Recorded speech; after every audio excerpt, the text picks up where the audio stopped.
Saint মার্টিনে যা চলে এটা পর্যটন। সেন্ট মার্টিনের স্থানীয় মানুষেরা পর্যটন কেন্দ্রিক যে কাজ করে সেগুলো কিন্তু তারা হোটেলের মালিক না, তারা জাহাজের মালিক না। আন্দোলন যাদেরকে করতে দেখে তাদের বেশিরভাগই হচ্ছে বাইরের ব্যবসায়ীরা। সেন্ট মার্টিন তো ব্যবসায়ীদের না, সেন্ট মার্টিন আমাদের সবার। সেন্ট মার্টিনকে যদি বাঁচাতে পারি তাহলে পর্যটন চলবে। আর ওদের হাতে যদি তুলে দিই তাহলে ওখানে গেলে একটার পর একটা হোটেল উঠবে আর হাজারের হাজার লোক লাখে লাখে মানুষকে ওটার পরিবেশ ধ্বংস করে দেবে। আপনি ব্যাংককে সার্চেন, এইরকম একটা ব্যবস্থাতে তারা 3 বছরের জন্য বন্ধ করে দিয়েছে।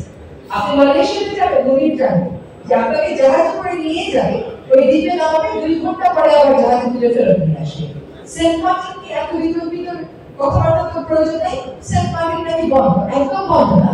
যে যেতে চান সে যাবে, আজকে যেতে চান আজকে যাবে, কখনোই সেন্ট মার্টিন বন্ধ করা হয়নি।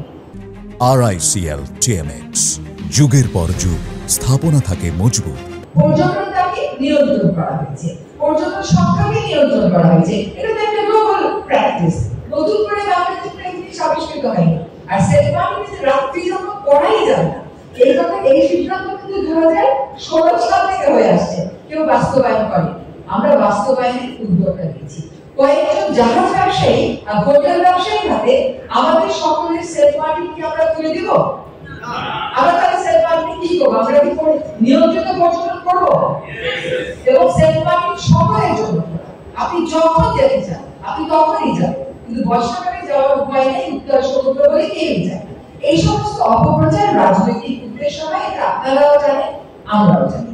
আর একবার সেন্ট মার্টিন গেছে, বিদেশি কিন্তু এরকম একটা ভিজিটার্স থাকে, বারবার ওটাকে ডিসকারেজ করা হয়, কিন্তু সেন্ট মার্টিনে লোকে যা, লোকে দেখুক, লোকে ভালোবাসে, ফিরে এসে সুরক্ষার কথা বলুন। সেন্ট মার্টিনে পর্যটকেরা ফিরে সবসময় পর্যটনের বিরুদ্ধে অভিযোগ করে কিনা বলেন? বলে কিনা ওখানে বেসিক কোনো ফ্যাসিলিটি নাই? বলে কিনা ওখানে কুকুরের জন্য আমরা হাঁটতে পারি না? বলে কিনা ওখানে খাবার ওভার প্রাইস?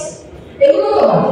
যারা পর্যটনের সাথে জড়িত আছে তারা পর্যটন সেবা কেমন করে দেবে, প্রকৃতিকে বিপদ না করে সেই চিন্তা করে।